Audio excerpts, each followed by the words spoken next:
Hello friends, welcome back to my channel Sam pharma education. दोस्तों, कैसे हैं आप लोग? उम्मीद करता हूं अच्छे होंगे, स्वस्थ होंगे और काफ़ी अच्छे से अपनी फार्मासिस्ट की प्रिपरेशन कर रहे होंगे। दोस्तों, आज हम डिस्कस करेंगे फार्मासिस्ट प्रीवियस ईयर के क्वेश्चंस जो कि हैं सब्जेक्ट फार्माकोलॉजी के। ठीक है, पिछली बार हमने जो है डिस्कस किया था फार्माकोलॉजी का पार्ट 1, जिसमें आपके क्वेश्चन थे 1 से लेकर 20 तक, और आज हम डिस्कस करेंगे पार्ट 2 जिसमें क्वेश्चन है 21 से 40 तक। तो दोस्तों, शुरू करते हैं। क्वेश्चन नंबर 21 क्या है? Source of aspirin. ये आपका एमपी फार्मासिस्ट 2020 में पूछा गया है। इसमें एस्प्रिन का सोर्स बताना है। ऑप्शन ए है मिनरल, ऑप्शन बी है प्लांट, ऑप्शन सी है एनिमल एंड ऑप्शन डी है सिंथेटिक। तो एस्प्रिन का सोर्स क्या है? ना तो ये मिनरल से मिलता है, ना ही प्लांट से मिलता है, ना ही एनिमल से मिलता है। तो ये जो है इसका करेक्ट ऑप्शन होगा ऑप्शन डी सिंथेटिक। ये आपका जो है लैब में प्रिपेयर किया जाता है, याद रखिएगा। एस्प्रिन जो है सिंथेटिक होता है और ये लैब में प्रिपेयर किया जाता है। Aspirin is prepared by chemical synthesis from salicylic acid through acetylation with acetic anhydride. ठीक है, एस्प्रिन जो आपका प्रिपेयर होता है केमिकल सिंथेसिस से, सैलिसिलिक एसिड से, ठीक है, through acetylation with acetic anhydride. इसका एसिटाइलेशन किया जाता है एसिटिक एनहाइड्राइड के साथ। डिस्कस करते हैं क्वेश्चन नंबर 22, नार्कोटिक एनालिसिक। ये आपको क्वेश्चन पूछा गया ESIC फार्मासिस्ट 2016 में और VMC फार्मासिस्ट 2021 में। अब इनमें से जो है नार्कोटिक एनालिसिक कौन सी है? तो ऑप्शन ए है papaverine, option B is quinine, option C is reserpine and option D is morphine. तो इसका करेक्ट आंसर होगा आपका मॉर्फिन। मॉर्फिन जो है आपकी नार्कोटिक एनालिसिक होती है। ठीक है, फिर आते हैं क्वेश्चन नंबर 23 पे। क्वेश्चन नंबर 23 क्या है? Selective inhibition of serotonin Uptake by. ये आपका क्वेश्चन पूछा गया इसरो 2021 में। इसके ऑप्शन है ए फ्लोक्सेंटीन, ऑप्शन बी है लोबेलिन एंड ऑप्शन सी है डेस्पिरामिन एंड ऑप्शन डी है मेथोट्रेक्सेट। तो selective inhibition of serotonin Uptake by, ये जो सिलेक्टिव इनहिबिशन होता है सेरोटोनिन का, किसके द्वारा होता है? तो इसका करेक्ट आंसर होगा आपका option number A fluoxetine. Selective serotonin reuptake inhibitors SSRIs are widely use type of anti depressant. ठीक है, जो सेलेक्टिव सेरोटोनिन रीअपटेक इनहिबिटर्स होते हैं वो यूज होते हैं एज ए एंटी डिप्रेसेंट, जिसमें आपका जो आता है फ्लोक्सेंटीन आ जाता है, फ्लोक्सामीन होता है और पैराक्सेटीन होता है। ठीक है, अब आते हैं क्वेश्चन नंबर 24 पे। क्वेश्चन नंबर 24 पे। Neuroleptic agent are also known as. Kerala pharmacist 2019 में पूछा गया है। जो न्यूरोलेप्टिक एजेंट है उनको और क्या कहते हैं या और किस नाम से जानते हैं? Option is major tranquilizer, option B is psychoanaleptic, option B is psychoanaleptic, option C is option C is antimanic agent and option D is mood elevators. तो जो न्यूरोलेप्टिक एजेंट्स हैं उनको हम मेजर ट्रैंकुलाइजर भी बोलते हैं। ठीक है, तो इसका करेक्ट आंसर होगा आपका ऑप्शन ए मेजर ट्रैंकुलाइजर। फिर आता है क्वेश्चन नंबर 24 पे। Petit mal seizure is also known as. ये आपका हिमाचल फार्मासिस्ट में पूछा गया है 2018 में। ठीक है, 2018 में पूछा गया है। इसका जो ऑप्शन है, ऑप्शन ए है is absent seizure, option B is partial seizures and option C is tonic clonic seizure and option D is all of the above. जो आपका पेटिटमल सीजर होता है उसको हम एब्सेंट सीजर भी बोलते हैं। ठीक है, तो इसका करेक्ट आंसर होगा आपका ऑप्शन ए एब्सेंट सीजर। फिर आते हैं क्वेश्चन नंबर 26 पे। Which of the following drug act as ulcer protective agent. ये आपका महाराष्ट्र फार्मासिस्ट 2023 में पूछा गया था। ये पिछले साल ही आपका 23 में पूछा गया था। ठीक है, इसमें से कौन सी जो ड्रग है जो अल्सर प्रोटेक्टिव एजेंट की तरह काम करती है? ठीक है, the option A is ambroxol, option B is cimetidine, option D is sodium citrate and option D is sucralfate. तो जो आपकी अल्सर प्रोटेक्टिव ड्रग होती है या ulcer protective agent ulcer protective agent की तरह जो ड्रग काम करती है वो है आपकी सुक्रालफेट। तो इसका करेक्ट आंसर होगा option D, sucralfate. Sucralfate a protective drug has been shown to be equally effective in ulcer healing and the preventing ulcer relapse. ठीक है, जो सुक्रालफेट होती है आपकी एक प्रोटेक्टिव ड्रग होती है जो कि इक्वली इफेक्टिव होती है इन अल्सर हीलिंग, अल्सर को सही करने में, and preventing ulcer relapse, prevention of ulcer relapse. ये जो है प्रिवेंट करती है अल्सर को दोबारा होने से। ठीक है, रिलैप्स मतलब होता है फिर से दोबारा या कह सकते हैं। ठीक, क्वेश्चन नंबर 27 क्या है? The following are proton pump inhibitors except. ये आपका पूछा गया इसरो फार्मासिस्ट 2017 में। तो इसका जो है ऑप्शन ए है रेबेप्राजोल, ऑप्शन बी है ओमेप्राजोल, ऑप्शन सी है albendazole and option D pantoprazole. अब इस क्वेश्चन को आप बहुत ध्यान से पढ़िएगा। The following are proton pump inhibitors except. ठीक है, यहीं पर ही बच्चे गलती कर जाते हैं, वो ध्यान रखते हैं, पूरा पढ़ते हैं कि जो है कौन सा प्रोटॉन पंप इनहिबिटर है, एक्सेप्ट पे ध्यान नहीं देते। इन्हीं छोटी छोटी चीज़ों से जो है हमारा क्वेश्चन गलत हो जाता है। तो हमें ये चीज़ देखना है क्वेश्चन में बताया क्या गया है। ठीक है, इसमें पूछा है प्रोटॉन पंप इनहिबिटर्स हैं कौन, मतलब followings are proton pump inhibitor except, मतलब जो है इनमें से जो है जो 4 ऑप्शन दिए हुए हैं इनमें से जो है प्रोटॉन पंप्स हैं कौन सा नहीं है उसके बारे में पूछा, एक्सेप्ट किसी एक के बारे में जो प्रोटॉन पंप नहीं है, प्रोटॉन पंप इनहिबिटर नहीं है उसके बारे में पूछा गया है। तो इन छोटी छोटी चीज़ों पर ही ध्यान देना है आपको कि एक्सेप्ट पूछा गया है या नॉट पूछा गया है ना, इनको ध्यान रखिएगा। तो ऑप्शन जो है मैंने पहले ही बता दिए थे, A is rabeprazole, B is omeprazole, C is albendazole and D is pantoprazole. तो इसका करेक्ट ऑप्शन होगा एल्बेंडाजोल। ठीक है, एल्बेंडाजोल आपकी एंटी हेलमेंटिक ड्रग है ना, जैसे पेट में कीड़े वगैरह हो जाते हैं तो उसके लिए दी जाती है। Albendazole is broad spectrum anti helminthic and anti protozoal agent of the benzimidazole type.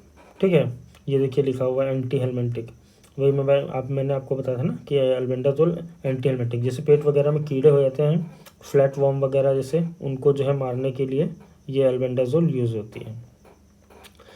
Question number 28 क्या है? Metabolite of spironolactone. ये आपका फार्मासिस्ट 21 में पूछा गया है। स्पाइरोनोलैक्टोन का जो है मेटाबोलाइट क्या है? Option is canrenone, option B is corticosterone, option C is aldosterone and option D is प्रेग्नैनोलोन।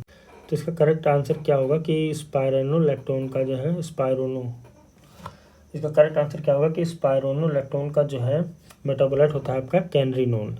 ठीक है, canrenone is a diuretic metabolite of spironolactone. The prototypic aldosterone antagonistic diuretic होता है। ठीक है, ये जो है कैनरिनोन जो है आपका डायूरेटिक मेटाबोलाइट ऑफ स्पाइरोनोलैक्टोन का होता है, जो कि एक प्रोटोटाइप होता है एल्डोस्टेरॉन एंटागोनिस्ट डायूरेटिक का।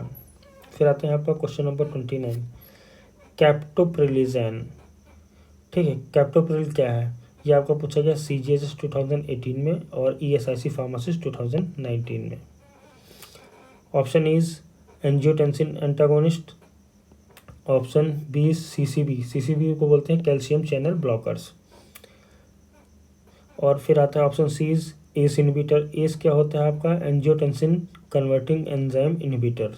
ठीक है, ये आपका जो होता है एंजियोटेंसिन कन्वर्टिंग एंजाइम इनहिबिटर होता है एंड डी इज डायूरेटिक्स। तो कैप्टोप्रिल क्या है आपका? एक कैप्टोप्रिल इज एन, ये आपका एस इनहिबिटर होता है, एस यानी कि angiotensin converting enzyme inhibitor.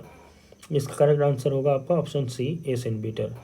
Captopril sold under the brand name of Capoten among the others is an angiotensin converting enzyme inhibitor used for the treatment of hypertension and some type of congestive heart failure. Captopril was the first oral ACE inhibitor found for the treatment of hypertension. ठीक है। तो वही मैंने अभी बताया था, angiotensin converting enzyme ACE होता है, एस को ही एंजियोटेंसिन कन्वर्टिंग एंजाइम इनहिबिटर बोलते हैं, जो कि यूज है ट्रीटमेंट ऑफ हाइपरटेंशन के लिए, ठीक है, and some type of congestive heart failure CHF के लिए। और कैप्टोप्रिल ही जो है पहली oral angiotensin converting enzyme inhibitor है जो कि ट्रीटमेंट में यूज होती है हाइपरटेंशन के। फिर आते हैं क्वेश्चन नंबर 30 पे। क्वेश्चन नंबर 30 क्या है? The cardiac glycoside commonly given by the parenteral route in emergency, ठीक है। तो कौन सा जो है कार्डियक ग्लाइकोसाइड है जो आपका पेरेंटल रूट के थ्रू इमरजेंसी में दिया जाता है, ठीक है। तो ऑप्शन इज, ये आपको पूछा गया है, sorry, the cardiac glycoside commonly given by parenteral route in emergency, ये आपका पूछा गया है केरला फार्मासिस्ट 2020 में। Option is digitoxin, option B is digoxin, option C is milrinone and option D is ouabain, ठीक है। तो वो कौन सा ग्लाइकोसाइड है जो कॉमनली दिया जाता है, वह ऐसा कौन सा कार्डियो ग्लाइकोसाइड है जो कॉमनली दिया जाता है पेरेंटल रूट के थ्रू इन इमरजेंसी में, ठीक है। तो आपका होगा ouabain, option D is ouabain. Ouabain is a cardiac glycoside and in lower doses can be use medically to treat hypotension. Hypotension मतलब लो बीपी में दिया जाता है, ठीक है, लो बीपी को ट्रीट करने के लिए दिया जाता है। एंड सम एरिथमियास मतलब जो आपकी हार्ट बीट जो है इर्रेगुलर होती हैं, प्रॉपर नहीं होती हैं, उनमें दिया जाता है। It acts by inhibiting the sodium potassium ATPase. ये क्या करती है, कैसे एक्ट करती है? ये इनहिबिट कर देती है आपकी सोडियम पोटेशियम एटीपेज को, and also known as the sodium potassium ion pump. ये जो है आपका सोडियम पोटेशियम आयन पंप भी कहलाता है। फिर आते हैं आपका क्वेश्चन नंबर 31 पे। डिजॉक्सिन एक्शन बाय इनहिबिटिंग, ये आपका है केरला फार्मासिस्ट 2019 में। तो option A is sodium potassium ATPase, option B is GLUT4, option C is myosin light chain kinase and option D is sodium chlorine antiport, ठीक है। तो इसका करेक्ट आंसर होगा आपका digoxin action by inhibiting is sodium potassium ATPase, ठीक है। Question number 32 है imipramine act by blocking the, ये आपका पूछा गया SCCL फार्मासिस्ट 2013 में। जो इमिप्रामिन होता है ये किसको ब्लॉक करता है, ठीक है। The option A is reuptake of GABA, ठीक है, option B is reuptake of norepinephrine, option B C is reuptake of acetylcholine and option D is reuptake of dopamine. तो आपका इमिप्रामिन जो होता है वो ब्लॉक करता है रीअपटेक ऑफ नॉरएपिनेफ्रिन को, ठीक है। तो इसका आंसर होगा option number B, reuptake of norepinephrine.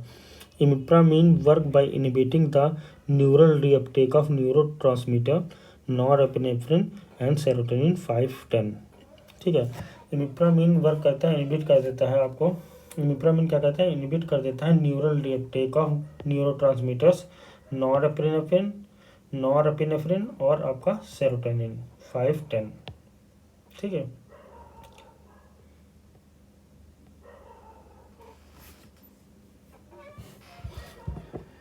Discuss करते हैं question number 34। The drug of choice for obsessive compulsive disorder is, ये आपका फार्मासिस्ट 2020 में पूछा गया, ठीक है। इसमें क्या पूछा गया, drug of choice for OCD इसको बोलते हैं। OCD मतलब ऑब्सेसिव कंपल्सिव डिसऑर्डर, ठीक है। तो OCD में ड्रग ऑफ चॉइस क्या होती है, इसको बोलते हैं OCD। तो OCD में आपकी ड्रग ऑफ चॉइस क्या होती है? Option is hydroxyzine, option E is hydroxyzine, option B is alprazolam, option C is amoxicillin, option D is sertraline. तो आपकी जो OCD में जो ड्रग यूज होती है वो है आपकी sertraline, option number D is sertraline. तो इसका करेक्ट आंसर होगा option number D is sertraline.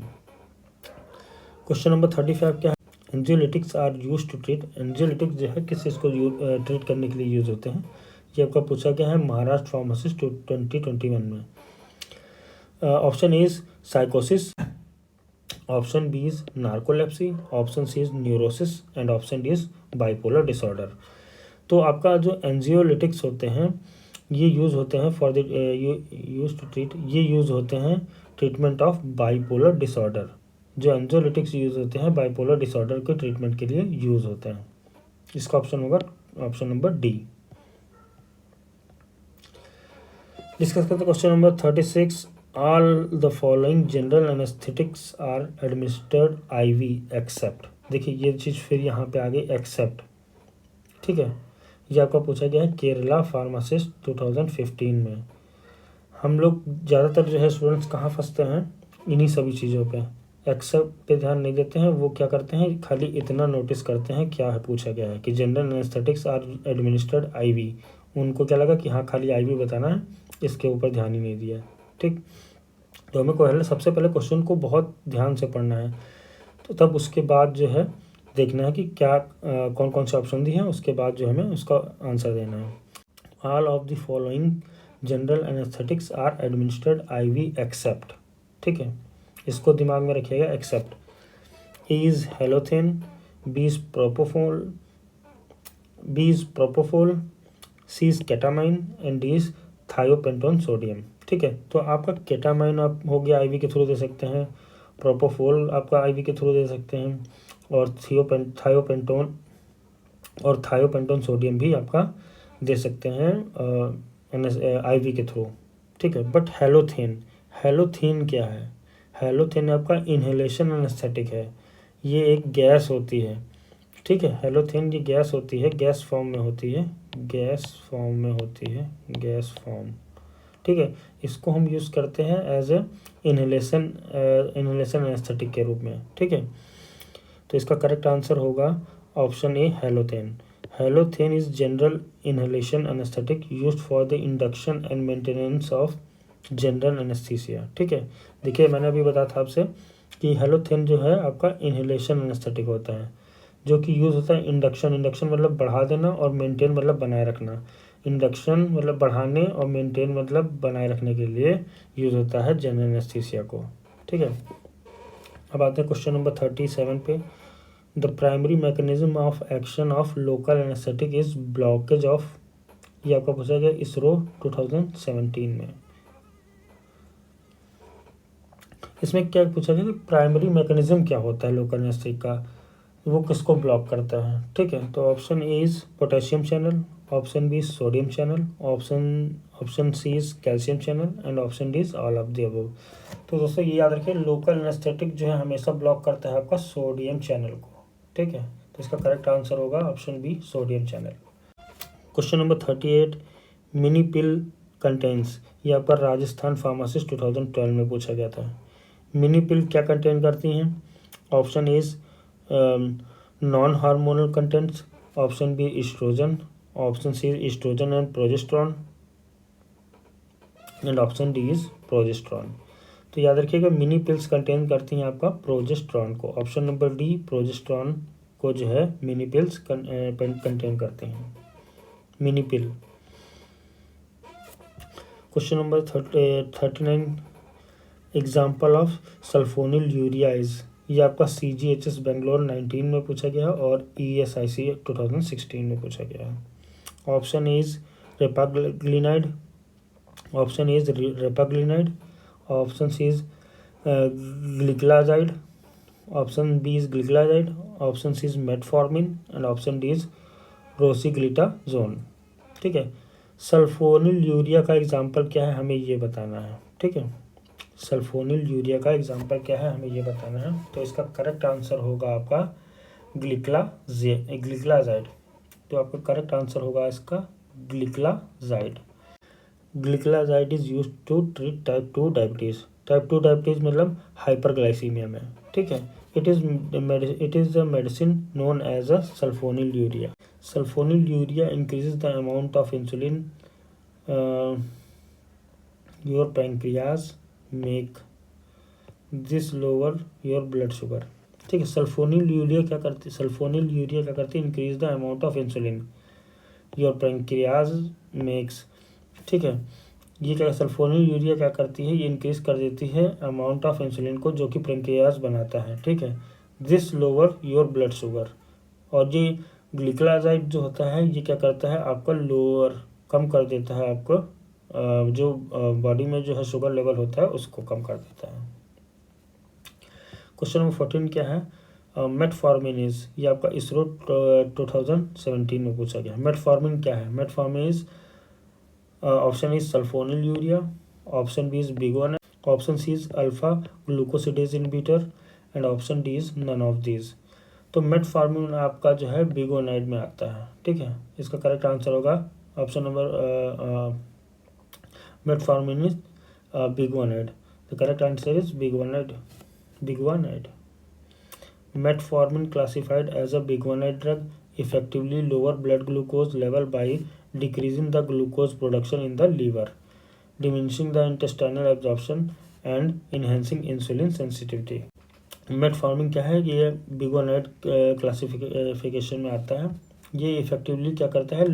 कम कर देता है ब्लड ग्लूकोज लेवल को बाय डिक्रीजिंग ग्लूकोज प्रोडक्शन। ये क्या करता है? ग्लूकोज प्रोडक्शन को कम कर देता है लीवर में। डिमेंसिंग इंटेस्टाइनल एब्जॉर्प्शन, और जो इंटेस्टाइन में जो एब्जॉर्प्शन होता है उसको कम कर देता है और इन्हेंस कर देता है आपका इंसुलिन सेंसिटिविटी को। तो दोस्तों ये थे अभी तक के आपके 21 से लेके 40 तक के फार्माकोलॉजी के क्वेश्चंस। दोस्तों इसी तरह आप अपना प्यार बनाए रखिए और प्लीज़ मेरे चैनल को सब्सक्राइब करें, लाइक करें और ज़्यादा से ज़्यादा अपने दोस्तों में शेयर करें, क्योंकि आपका जो प्यार है उसी से ही हमें मोटिवेशन मिलता है। आप सब्सक्राइब करते हैं, आप लाइक करते हैं और जो अपने दोस्तों में शेयर करते हैं, वो मेरे लिए एक मोटिवेशन की तरह ही काम करता है। तो उम्मीद करता हूँ आप लोग अच्छे से पढ़ाई लिखाई कर रहे होंगे और आगे भी करते रहेंगे और चैनल को सपोर्ट करते रहेंगे। तो दोस्तों मिलते हैं अगली वीडियो में। Thank you.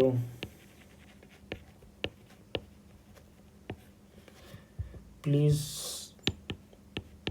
सब्सक्राइब